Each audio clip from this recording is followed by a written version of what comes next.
Hi hello welcome to Kechar talks. నేను మీ కల్లం Harikrishna Reddy.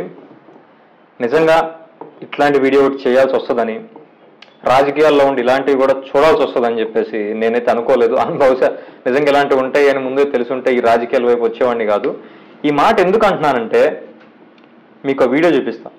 First ఆ వీడియో చూడండి. ఆ వీడియో చూసిన తర్వాత నేను మాట్లాడతాను. నేను తీసుకుంటానని అసలు అనుకోలేదు. మేము ఉన్నాం కదా గెలిపించడానికి.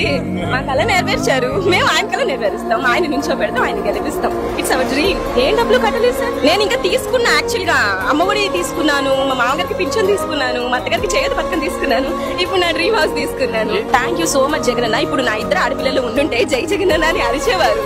5 రోజుల క్రితం, సరిగ్గా 5 రోజుల క్రితం ఎంతో ఆనందంగా తన కళ నెరవేరింది, నా సొంత ఇల్లు నేను తీసుకున్నాను, చాలా ఆనందంగా ఉంది, నా ఇద్దరు చిన్న కూతురులు ఆడకూతురులు ఉన్నారు, వాళ్ళు ఉండుంటే కనుక ఇక్కడ జగన్ సార్కి థ్యాంక్స్ చెప్పేవాళ్ళు అని ఆవిడ ఆనందాన్ని ఆమె మీడియాతో రిపోర్టర్తో పంచుకుంది. అయితే ఈరోజు ఆమె భౌతికంగా లేదు, చనిపోయింది.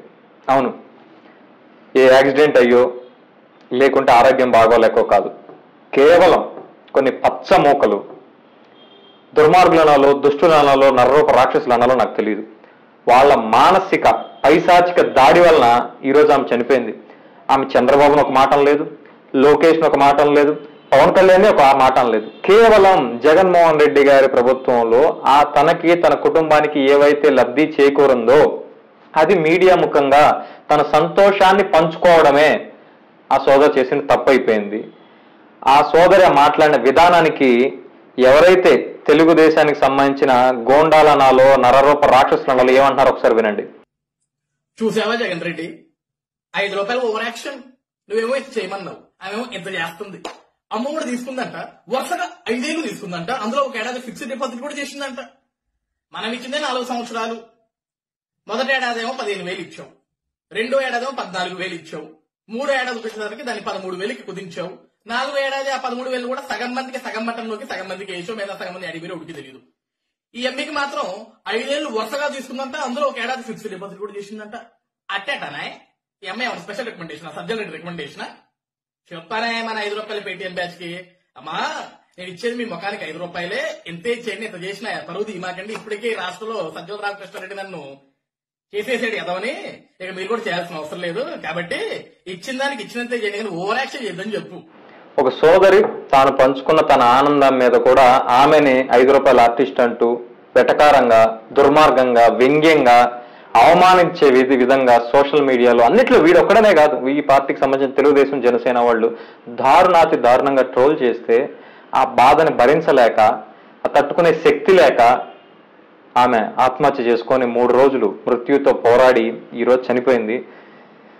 ఇప్పుడు నాకు అర్థం కాంటే ఏంటంటే గతంలో ఇదే కాదు, బెండపూడి విద్యార్థులు వాళ్ళను కూడా ఇంతే దారుణంగా ట్రోల్ చేశారు. వీళ్ళే అందులో వీడు కూడా అక్యూజ్డ్, అదే ప్రథముడు. ఆ రోజు జగన్మోహన్ రెడ్డి గారు కానీ ప్రభుత్వం కానీ చాలా లైట్ తీసుకుంది. ఆ రోజే వాళ్ళ మీద ఏదైనా యాక్షన్ తీసుకొని ఉండుంటే కనుక ఈరోజు ఇలా సోదరి బలయ్యేది కాదేమో నాకు అనిపిస్తుంది. ఎందుకంటే ఆమె చిన్న 2 ఆడపిల్లలంట, ఎన్నో ఏళ్ళ కళ, ఆ కళ ఈరోజు నెరవేరింది. దాన్ని ఆస్వాదించకుండానే అర్ధాంతరంగా తన జీవితాన్ని వదులుకోవాల్సి వచ్చింది. అంటే ఎక్కడ ఉంది లోపం నాకు అర్థం కావట్లా.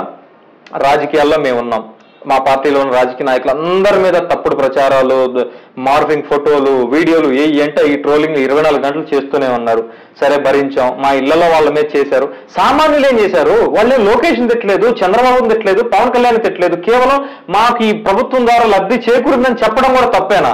అంటే ఏం చెప్పాలనుకున్నారు? ఈ ప్రభుత్వం వల్ల మాకు లబ్ధి చేకూరిందని ఎవరిని ముందుకు వచ్చి చెప్పకూడదు, చెప్తే వాళ్ళని భయభ్రాంతులు గురి చేస్తామని చెప్తున్నారా? పసిపిల్లలు, బెండపూడి విద్యార్థులు, అమ్మాయి మేఘన, రిష్మ, వాళ్ళు ఎంత దారుణంగా ట్రోల్ చేశారు. వాస్తవంగా నేను వెళ్ళి ఆ బెండపూడి విద్యార్థిని మేఘనాన్ని కలిసినప్పుడు అడిగాను, ఏమ్మా ఇలా ట్రోలింగ్ చేస్తున్నారు కదా, నీకేం బాధగా లేదా అని చెప్పి. ఆ పాప నాకు ఒకటే చెప్పింది, అన్నా వాళ్ళు డబ్బు మదంతో డబ్బు ఎక్కువైపోయి ఏం చేయాలో అర్థం కాక మా అలాంటి పేదల మీద ఒక ఆట వస్తువులు అనుకుని ఇలా చేస్తా ఉన్నారన్నా, కానీ పూట గడవని మాకు, కార్పొరేట్ స్కూల్కి వెళ్ళి చదువుకోలేని మాకు ఈ ఇంగ్లీష్ మీడియం ఎంత అవసరమో మాకు తెలుసు, దాని విలువేంటో మాకు తెలుసు అన్న, ఇలాంటి కుక్కలు మరుగుతూ ఉంటాయన్నా, నేను పట్టించుకోనన్నా అన్న. ఆ రోజు ఆ చిన్న పాప అయినా సరే ఆమె మనోధైర్యాన్ని నాకు నిజంగా 2 చేతులు ఎత్తి దండం పెట్టాలనిపించింది. కానీ ఎంత దుర్మార్గం ఒకసారి మీరు ఆలోచన చేయండి. ఈ పార్టీ ఆ పార్టీ అని కాదు, సోషల్ మీడియాలో యాక్టివ్గా ఉంటున్న ప్రతి ఒక్కరిని కూడా నేరుగా నేను అభ్యర్థిస్తున్నాను, ఆలోచించమని అడుగుతున్నాను. ఇప్పుడు మనకి ఎలా అయిపోయిందంటే ట్రోలింగ్ ఒక అస్త్రం అయిపోయింది, ఒక వ్యసనం అయిపోయింది. ఇంక ఎవరున్నా సరే వాళ్ళు ట్రోల్ చేసేయాలి. సరే రాజకీయాల్లో ఉన్న వాళ్ళు అంటారా, ఒక పరిధి మేరకు వాళ్ళు ఆరోపణలు చేస్తారు, వాళ్ళ మీద తిరిగి ఆరోపణలు చేసే విధానంలో అవి ట్రోల్స్ అవ్వచ్చు, వేరే అవ్వచ్చు. కానీ ఏ సంబంధం లేని సామాన్యుల మీద ఎందుకు ఇలాంటి దారుణమైన దుర్మార్గమైన చర్యలు దిగుతున్నాం? ఇప్పుడు ఎంత బాధపడితే ఆ సోదరు తిరిగి వస్తుంది. ఇద్దరు చిన్న చిన్న ఆడబిడ్డలు ఫస్ట్ క్లాస్ సెకండ్ క్లాస్ చదువుతున్నారంట, వాళ్ళు అనాథలైపోయారు. వాళ్ళకి ఎవరు సమాధానం? చట్టం మన మీద ఏం యాక్షన్ తీసుకోకపోవచ్చు ఈ రోజు, కానీ వాళ్ళ ఉసురు అనేది మనకు తగలకపోతుంది అంటారా? ఎవరైతే చేశారో వాళ్ళకి 2 చేతులు జోడించి అర్థిస్తున్నా, దయచేసి సామాన్యుల మీద, ముఖ్యంగా ఆడపిల్లలు పసిపిల్లల మీద ఇలాంటి దారుణమైన ట్రోలింగ్స్ చేయొద్దు, దయచేసి రిక్వెస్ట్ చేస్తున్నాను. Thank you. Please subscribe .news.